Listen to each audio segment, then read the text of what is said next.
Well, this is Triple M. We're backstage in Chile and Santiago, wrapping up the big tour, the Legacy of the Beast. Yeah, mate. 46 shows, South America, North America. And I'm here with Nicko, the mighty Nicko McBrain, the drummer of the band. We're in the drum warm-up room. Yes, sir. How good is this? How good is it? You know? Oh, it's been brilliant. I mean, I must admit, I'm absolutely worn out, boys and girls, but it's a great worn out. It's like, Yeah. you know, the band, we give it 600% every night. If there's such a thing as 600%. If there isn't, there is now. Yeah, it's been brilliant. Last night was immense. And that was the smaller gig of the two. I think we had like 30,000 or something ridiculous like that in the arena. But it's always a joy playing South America. There's this passion. Latin America has this passion. I mean, everywhere that loves music has their own way of appreciation. Yeah. But there's something about Latin America that's just, it's unexplainable, right? I think it's just, that is solely passion. And then there is the Maiden nutcases down there that are truly, you know, just, I think maybe it's because they were so starved of music, live music back in the late 80s and 90s, and we've had this amazing following down here, and so it's nice to finish in Santiago. Yeah, it's been said, you know, it's been compared to a religion, but it is though. You see fathers taking their kids along, and it gets passed down for the generations. Absolutely. You know, without, you know, being a heretic, you know, yes, there is a religion to some people. They are so kind of emotionally involved with the band. That's it. You know, they dress the way with all the Iron Maiden swag and, you know, tattoos and stuff like that of Maiden and Eddie, and even the band signatures, which I find a bit weird. You know, unless of course it's a girl. Yeah. Can you sign my breast? If my wife's out here, I'm in trouble. Yeah, of course. Michael, Henry, Nicko McBrain. Now, what is the strangest thing you've ever signed? You've got to have a few. Oh my gosh, strangest thing I've ever signed. A skull. No. I didn't sign it. Somebody came up with a skull in Brazil. In fact, we had one thrown on stage. I forget what Rock in Rio was. I think it might have been 2001 one. Rock in Rio. But somebody came up and it was outside one of the hotels. I forget. Maybe it might have been Sao Paulo. Maybe not. It's in Brazil. Yeah. Both again. And God knows where they get the skulls from. You know, hang Well, on a minute, grave robbing. yeah. You're having a laugh. So this kid comes out and says, "Oh, could you sign this for me?" I'm going, "Where'd you get that?" "Oh," he said, "my father gave it to me." I'm like, "Well, that looks like a real skull." He said, "Yeah, it is." I said, "Please, mate, you know, I'm not touching that." So that's the strangest thing I've refused to sign. Yeah. I can't really think of anything that's that weird that I've actually put my autograph on. Well, boobs is kind of happy. You're happy with that? Yeah, that's not so much nowadays. Actually, No, you know, it's kind of because a lot of the girls that used to want to be signed, they don't. They're not going to go to the tattoo artist and go, "Sign my breast for me, will you tattoo this?" Well, you never know, do you? Yeah, you never know. But anyway, You never know. yeah, that was the weirdest thing. Was a freaking skull, mate. And it was a reasonably small skull. It looked like a child's skull. Oh, that's even weirder. Big, you know, us grown-ups, there's a larger size noggin. Yeah. Well, I think coming to Australia, I don't think you'll get anything as crazy as that. But you got a big announcement. It is happening. May next year, you are coming. Absolutely. Yeah, I think the first show's in Perth, May the 1st.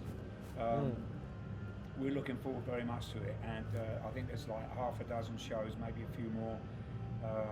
Normal Brisbane, Adelaide, Melbourne, Sydney, obviously, Perth, and then obviously we kick down a bit further south, down to New Zealand, and then from there, I think we go to Asia.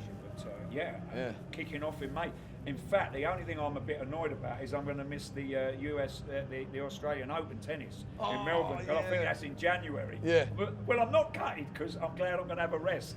But it would have been nice to have been there when the tennis was on. But we have a lovely time visiting you guys, you know. Well, you know, also this time around you're going fresh, so you've got to be starting off doing some rehearsals. You get to hang out, do whatever.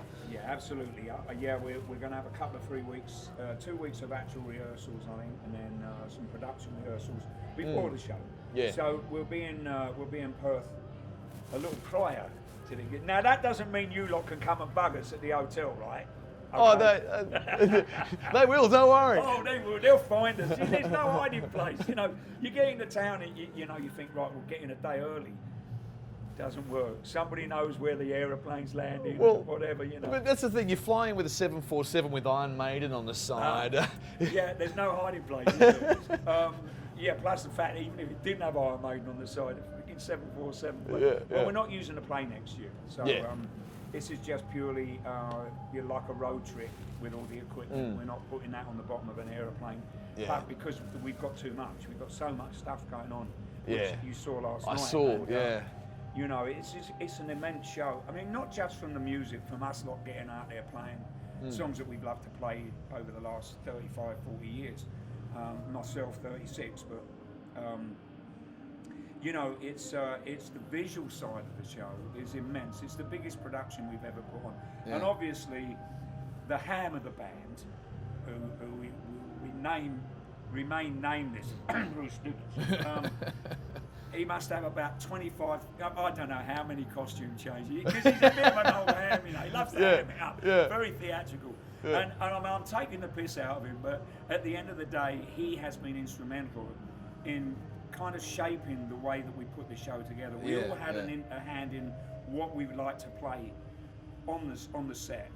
My hand went straight up and said "Where Eagles Dare," which is the second track in. So, you know, obviously it fits the war theme. You know, straight after Aces High, I'm warmed up. Yeah, totally. Supposedly. And what an intro, by the way, with the plane over the top. Oh my gosh! Well, you got 3 intros, haven't you? Yeah. You've got like 4 really. You've got the Legacy of the Beast game intro. Then you've got Doctor comes blazing out. Then you get the Winston Churchill speech, and then the da-da-da, you know, that's kind of the intro, right? It's 3 intros before we get up. And it's immense, you know. Well, it gives you a bit of warning if you're in the toilet, you know, once you hear it start. Well, when Doctor especially goes on, you know, apart from people go, well, okay, the show's ready to start. You know, and the most incredible thing I've noticed over the last few months is that the audience are singing all the words to Doctor. And the intro of the song too, which is really quite. You know, it's not Iron Maiden. No, it's but they share that passion. And they're sharing the passion for it. And they're all so excited. It's wonderful. Well, I wanted to get back to Australia because I wanted to find out what you guys do. I know. Well, Bruce wants to catch a train over to Perth or back to Sydney or whatever. There might be some fishing going on. I think there might be some tennis, as you mentioned. There's a few things you want to do. Well, I'm definitely next year, taking my golf clubs. Yeah. And my wife said she'd like to come with me to Australia. She's never been, and she kind of likes to have a little pat of the twat. Should I say it like that? Anyway, a knock. Should we say a knock? Right, and so, you know, Ian Day, our tour director, Boys and Girls, I can't say tour manager anymore. Is it politically incorrect? Told me on this tour, you're not taking your golf clubs, those bloody fucking clubs, excuse me, swear. Oh, I swore, excuse me, sorry, Lord. He said, I hate him. He's got a love-hate relationship with my golf clubs. More so than me, you know, when I'm playing.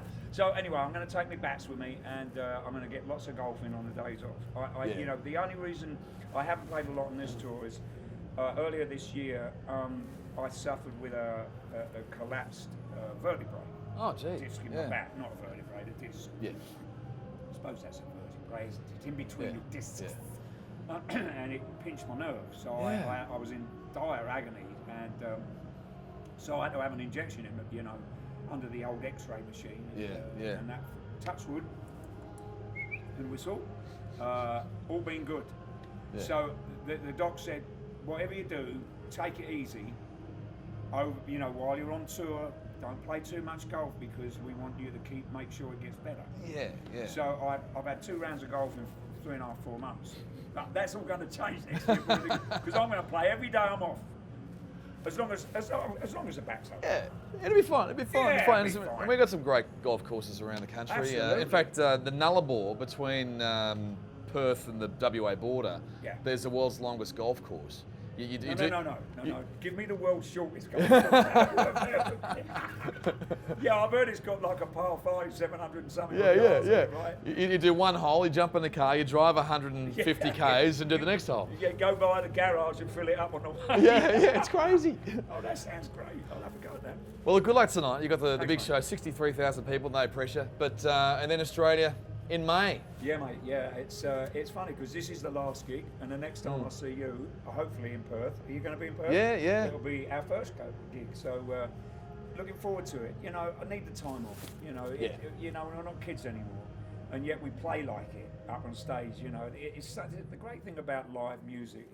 If you love and you have a passion for music, which we all do still, you know. It doesn't matter how you feel once you get up there. Yes, sir, it can influence the way you perform. Yeah. Depending if you're sick or if you're just feeling really tired. Now, in my case, when I'm really fatigued, I tend to play faster. Now, you'd think it would be the other way round. As a drummer, if you're tired, you think, oh, you're going to play. So what happens is you're trying harder. So things go up a little bit, and you can kind of lose track of where you're supposed to be in meter. And likewise with the guitar players and singers, you know, Bruce sometimes gets tired and he won't actually go for a note. But you know, you get on stage and it's like this passion takes over, and then you get the vibe off the audience as well. Yeah. And I've got to be honest, I know you lot are going, well, what's the matter with us Aussie fans? You lot, you're south of the border as well, right? Well, you're south. Yeah. Just as crazy. In a little bit of a different way. You know, these lot don't tend to really, it doesn't seem like they get too many tailgate parties going on, but you lot, you like, you stick the shrimp on the bar, a couple of cans of blue and off you go. But yeah, looking forward to it, mate. Really am looking forward to it. Well, Nicko, yeah, mate. Can you drum us out? Sure. Yeah, would you like to hear a little bit?